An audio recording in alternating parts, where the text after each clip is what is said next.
Hello, everyone, and welcome. My name is Travis Sepala, and the name of the podcast is I Might Be Wrong. Thank you all for joining me. Before I get started, I just want to remind everybody to take a little bit of time to subscribe, follow, leave a comment, leave a review, 5-star rating. All of those things help me to grow this show, and the best part about it is it really takes almost no effort and time on your part, and it's deeply appreciated for me, and it does make a difference. So thank you in advance for doing that. For all of you people who already have done those things, I'm assuming the reason you would do that is because you like the show. If you like it, please share it with other people. I'm trying to continue to grow the channel, and the only way it can grow is just by word of mouth in many cases. The algorithm helps, but sharing it with other like-minded people is a great way. Also, if you're listening to it on Apple or Spotify or whatever else, I just want to remind everybody that I actually do have it on YouTube in video form. A lot of people aren't aware of that. I'm trying to grow that channel. My first personal goal is 500 subscribers, so please help me get there by just jumping over there and hit that subscribe button. Thank you very much for all of those things in advance. If you'd like to support the show, you will find links in the description, along with a link to the show's email. So thank you for all of those things, and let's get started. So today I want to talk about something that I think a lot of people wrestle with. And the reason I think a lot of people wrestle with it is because it's something that I have had a lot of conversations with people about. And that is the question of meaning and purpose. Now, that's not to say I have had people come up to me and say, I've been contemplating the meaning of life, because that's really not the way most people talk in conversations. Rather, there are two questions that end up coming up. And it doesn't, it's not like they're on the forefront, but a lot of conversations that lead back into two questions. And really the two questions are synonymous. It's why am I here, or what am I here for? And as I say, you realize they're really the same exact question. And it's interesting because, the people that I'm talking to, you wouldn't think that they would be asking these types of questions, but they are.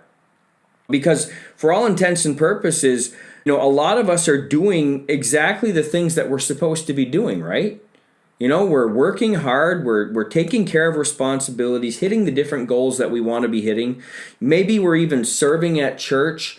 We might be raising families or doing things that we think should bring us some sense of fulfillment. And instead of having some sense of fulfillment from a number of these things, underneath it all, I've had conversations where people are essentially saying, and sharing this feeling of, is this it? Should I not feel a little bit more alive than this? Should I not be a little bit more excited? Is this all there is, really? Now, if that's something that resonates with you, I do believe that this is this episode will be good for you, because this is something I have wrestled with myself. It's not just a matter of having conversations, but I've had to wrestle with this on my own, and I've come to the conclusion that that feeling, it leads to the place of why am I here, or what am I here for. But my belief at this point in time is that those are actually the wrong questions to ask. We don't get out of that kind of a hole, that sense of meaninglessness, that sense of purposelessness, by asking, why am I here? What am I here for? Because they don't help us out. They end up causing us to chase after things that don't really matter. The more important question to ask, is what brings me joy? And the reason I say that is because I believe that meaning and purpose are actually found when we pursue the things that bring us true joy, and that joy is usually connected to our gifts and talents, the ones that God has placed inside of us. And I'm not talking, when I say pursuing joy, just to make sure everybody's completely clear on this, I'm not talking about temporary pleasure or selfish happiness or something like this. That will never bring any meaning or purpose to our life. And don't take my word for it. Take the word of the wisest man who ever lived, according to the scripture, and that would be Solomon, because you name the happiness or the selfish pleasure or whatever else that he wanted to experience in his life, He was able to do it. The world literally was his oyster, and he was able to open it and experience every bit of it. And in the end, he said it was folly. It was emptiness. It was meaningless. He equated it to chasing after the wind. He said it was ridiculous. So this isn't about selfish happiness, because that's where selfish happiness leads. It leads to a place of emptiness. When I say that meaning and purpose are found when we pursue the things that bring us true joy, what I'm talking about is I'm talking about a joy that comes from God. I'm talking about a holy joy, if you want to say it like that. The kind that comes from alignment rather than from achievement. So before I get started, I think, one of the things I realize is that for some people, they might think to themselves, well, why does this really matter? Because we might say to ourselves, I don't really care about this. And I think that's an interesting thing, because I have come across, come into conversations with people who essentially say that. And I find it fascinating, because I think that's untrue.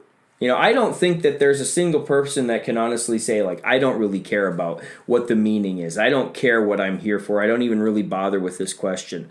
Because I think some meaning is something that's deeply intrinsically tied to, into the very core of the human being. I don't think it's something that's just meant for philosophers to argue about. I think that there is such a thing as philosophy because we're obsessed with the idea of meaning.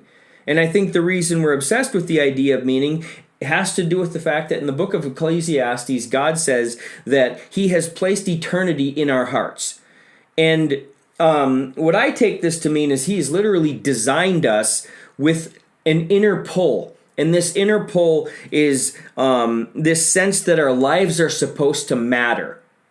It's not just a matter of hey, we're here for a short period of time and then we're gone. Because if that's all we think, then our life becomes meaningless. This idea of eternity means that their lives, there's something important. There has to be a meaning. There has to be some type of importance. And I think everybody feels this. And as a result, we all go searching. We search for a way to find some type of meaning here in this life. And most of the time we search in achievement. That's where most people end up going. We assume to ourselves, if I get that promotion, then I'll be happy. And then I'll find a sense of purpose. If I make enough money, then I'll have happiness. If I hit my next goal, then I'll be happy. If I serve enough, if I just do enough, surely, I'm going to be able to find some sense of happiness, by pursuing after all of these things. So essentially that's what we do, is we chase after achievements, thinking that they're going to bring meaning. Now, there isn't anything wrong with achievements. Don't get me wrong. I'm not saying that achievements are a bad thing. What I'm saying is that meaning doesn't come from achievements. Meaning in this life. Meaning does not come from achievement. Meaning instead comes from alignment. And what I mean by alignment is that meaning comes from living in a way that matches the way that God designed us. It means that I actually believe that God is intentional as he creates us. He's designed us in a specific way, and that if we live our lives in the very way that he has designed us, that then, this is what alignment means, then we're going to find meaning. And if we're not doing that, if we're living our life out but we're not doing that, well, then it's very possible for somebody to be extremely productive, extremely successful, and still feel restless and meaningless and useless. They can still feel empty. And I know some people here listening, and I know some people listening to this, you probably know exactly what I'm talking about, because you have been very busy, and you know what it's like to be extremely busy and not fulfilled. You know what it's like to get a really, really tough job done and not feel any sense of fulfillment, or have an accomplishment that you've worked on for years, or some type of a project, or some type of a house that you've wanted for years, some type of a goal that you've set for yourself, and you get there and you find out, now that I have it, the feeling that I thought I was going to get from it just went away so quickly. And now already I'm looking towards the next bright, new, shiny thing, the next hard goal, the next accomplishment, the next job, whatever else it might be. Because none of it actually brings any type of fulfillment. You know what that's like to feel this. Because deep down inside of us, your soul, our souls, they know something that our schedules don't know. They know something that no amount of accomplishments don't know. And that is that we were created for more than just performance. We were created for joy. And when I say joy, I mean real joy. A joy that comes from God, because the Bible talks about joy a lot. It concerns itself with joy. God cares about joy. In fact, the Bible doesn't just recommend joy to us. It's constantly talking about it to the point where, I would say it commands us to do it. In some cases, we're told, rejoice in the Lord, always. And again, I say rejoice. Why? Well, because joy is part of our spiritual health. In fact, it's one of the spiritual gifts. Joy is a sign that we are connected to God. And you cannot be connected to God and not have any joy.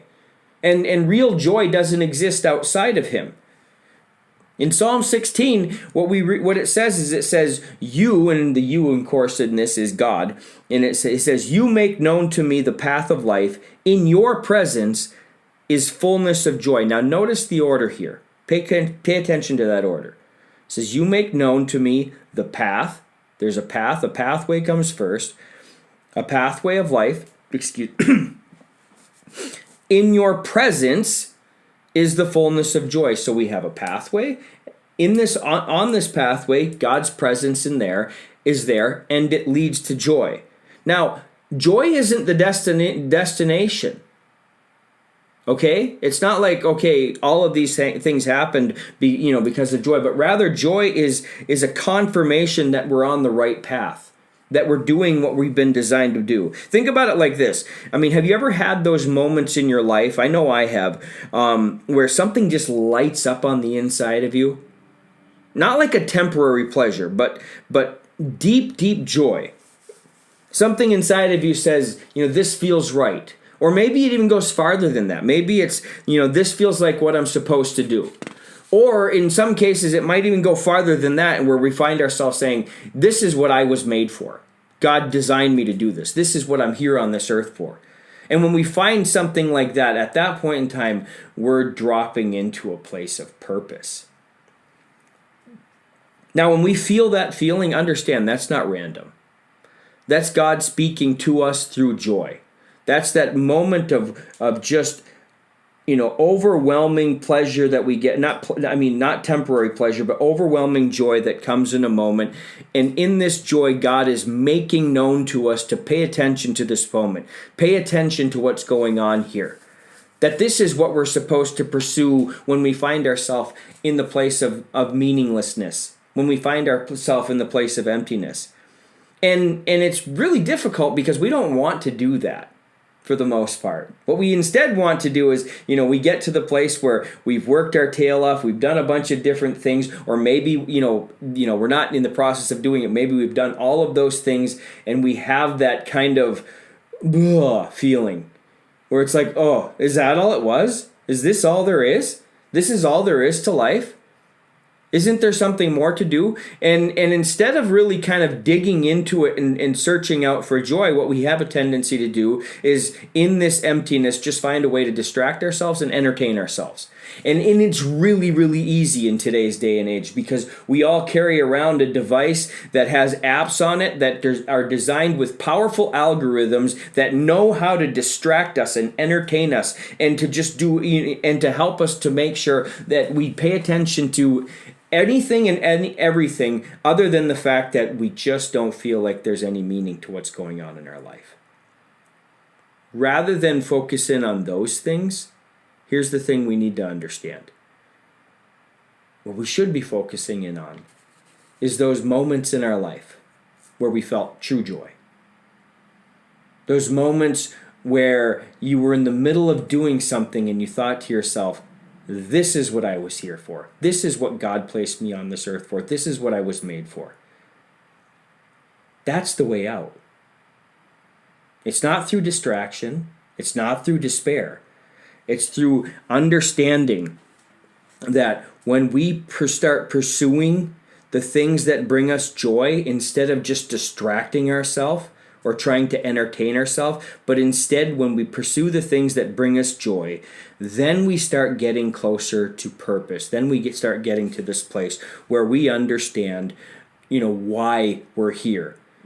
Because joy links with this is what I'm here for a moment that we have. Because that moment is tied to our gifts and our talents and our ability. Now, what I mean by gifts is quite literally just talents and abilities. The things that come naturally to you, that you're naturally good at, and the things that make us come alive.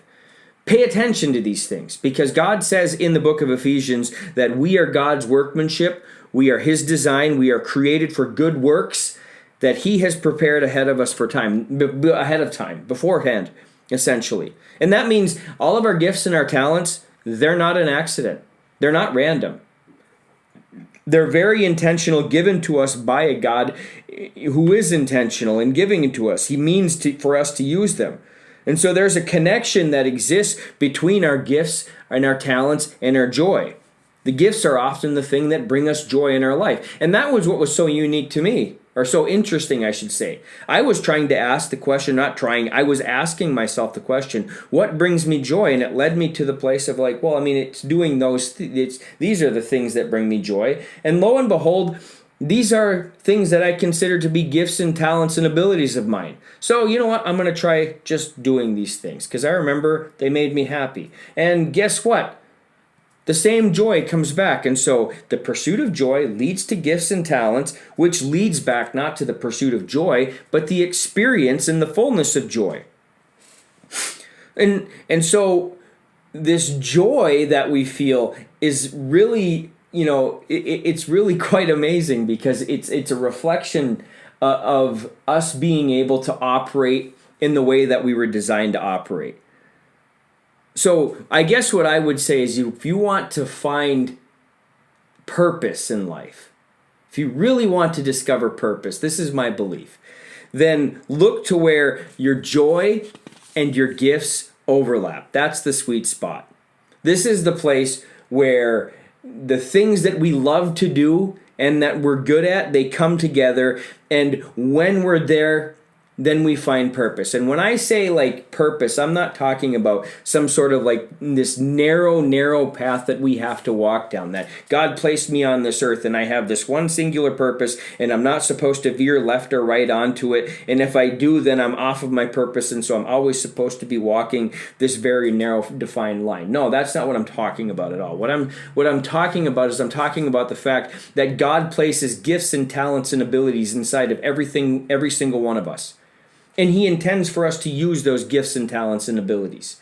He wants us to use them. And when we do so, we're going to find joy, because we're going to be walking in His pathway, and we're going to find purpose. But that purpose is going to be lived out anywhere that we're at, so long as we're doing it in a way that allows us to press into the very gifts that He's given to us.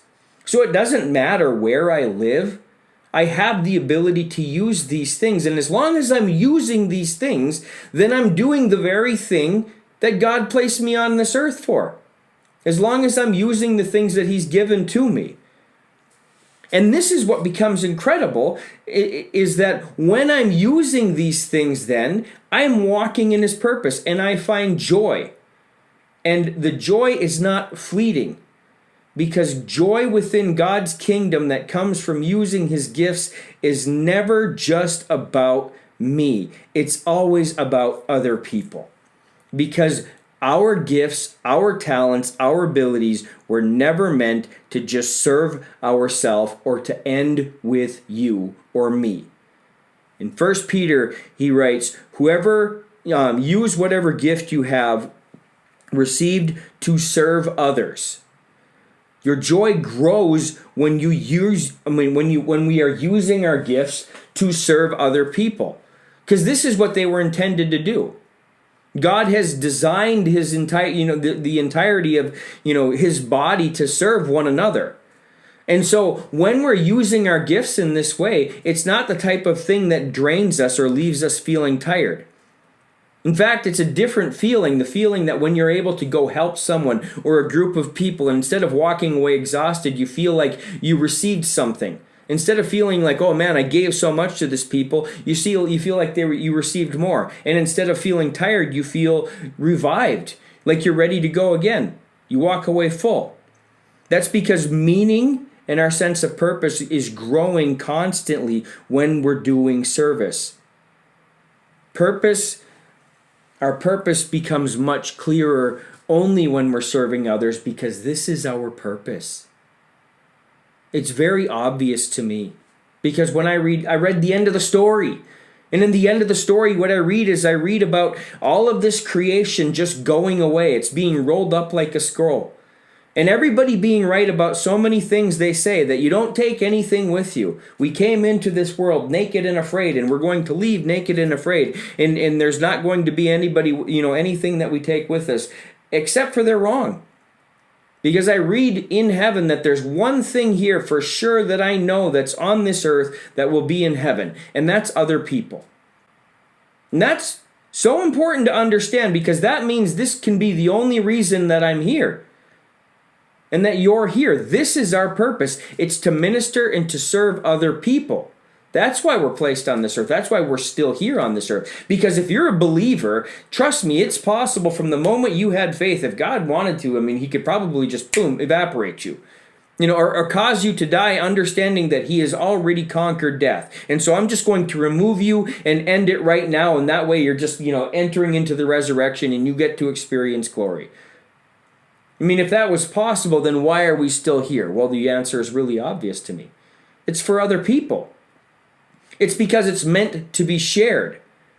And the way that we serve within God's kingdom is to do what he wants us to do, but also to use the things that he has given to us, to take the very gifts that he's given to us and to share him and to image him in everything that we do.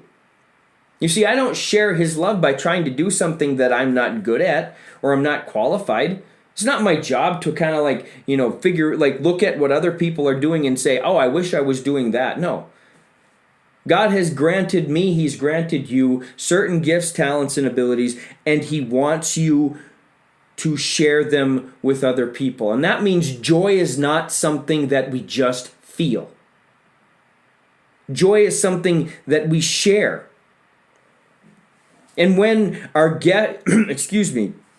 and when our gifts are blessing other people, this is when we're touching on purpose. Now we found our purpose, because that's why we're here. We're no longer just living when we're in that moment. We're contributing. We're reflecting God. We're carrying his heart, his very heart, into the world around us, and that's why he wants us here. That's our purpose for being here. And I believe, interestingly enough, it's joy that leads us to this place. So, pursue joy. Above all things, pursue joy. And pursue joy in God's way.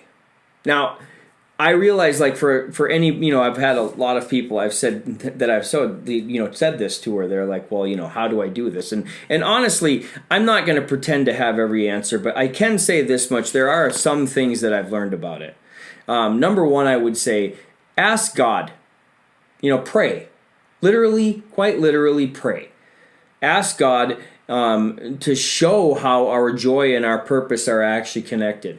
And this, I hear people talk about prayer a lot of times. I've heard a lot of people who have taught on prayer, preached on prayer, and they talk about the thing that it's really good there, that we're speaking from the place of our soul, and we get to bare our heart before God. It becomes a form of meditation. And so these are all the different reasons why we should pray. And I find it fascinating that I rarely ever hear anybody say that the most important reason that a person should pray is because God is listening.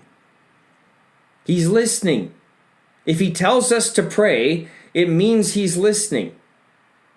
It's not because he wants us to go through some sort of an empty meditation because it's good for our soul or our blood pressure or our cholesterol or whatever else it might be. He's not trying to help us relieve stress. He's listening.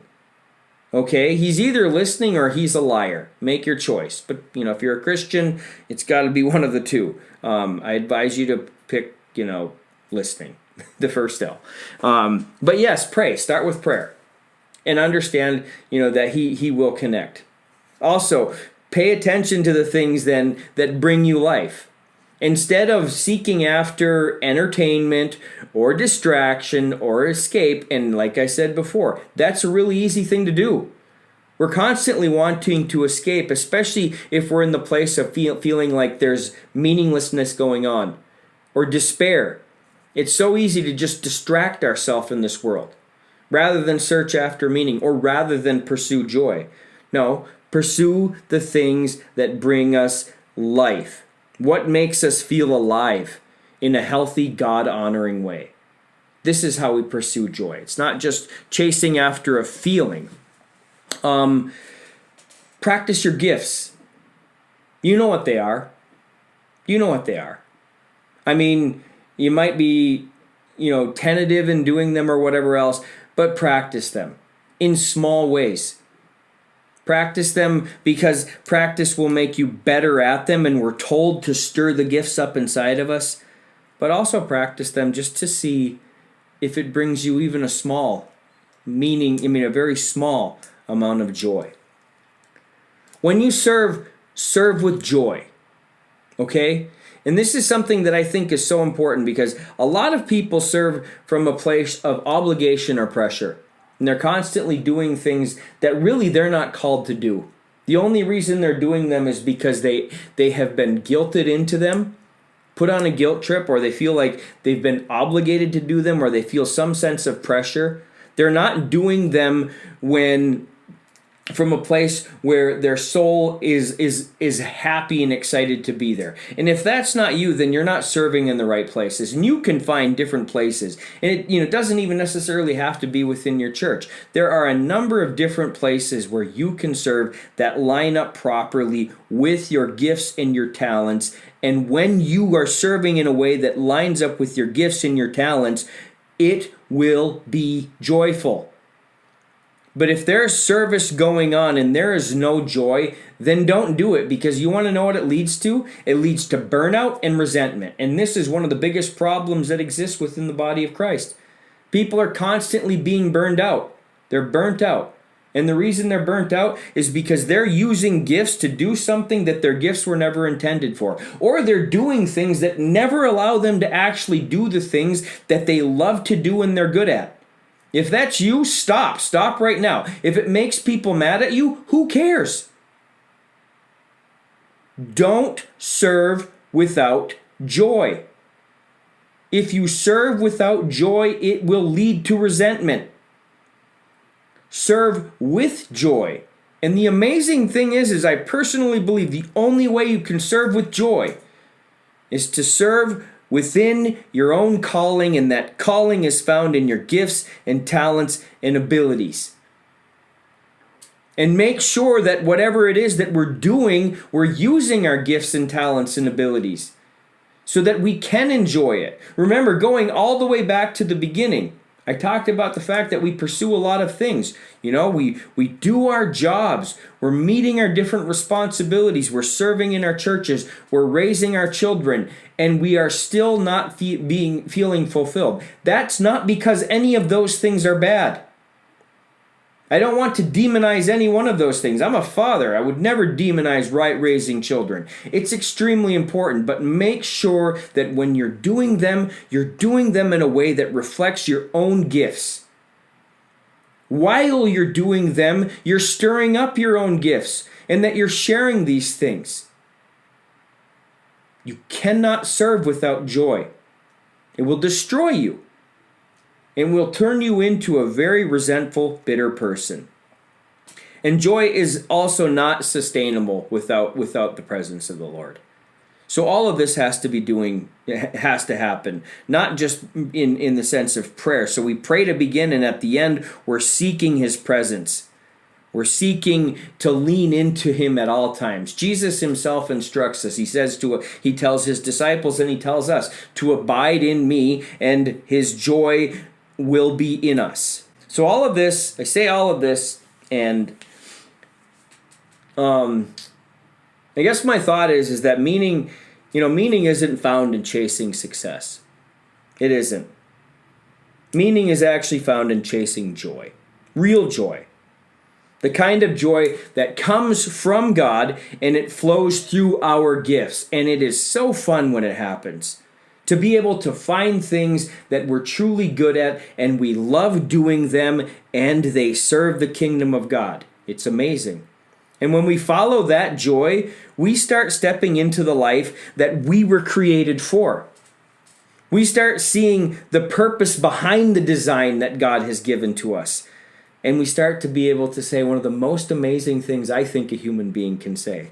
And that is, oh, this is why I'm here. This is why I was created. So pursue joy. Pursue it. Pay attention when God lights you up. Lean into the gifts that he's placed inside of us. And watch how meaning and purpose rise from that place. The joy of the Lord really is your strength.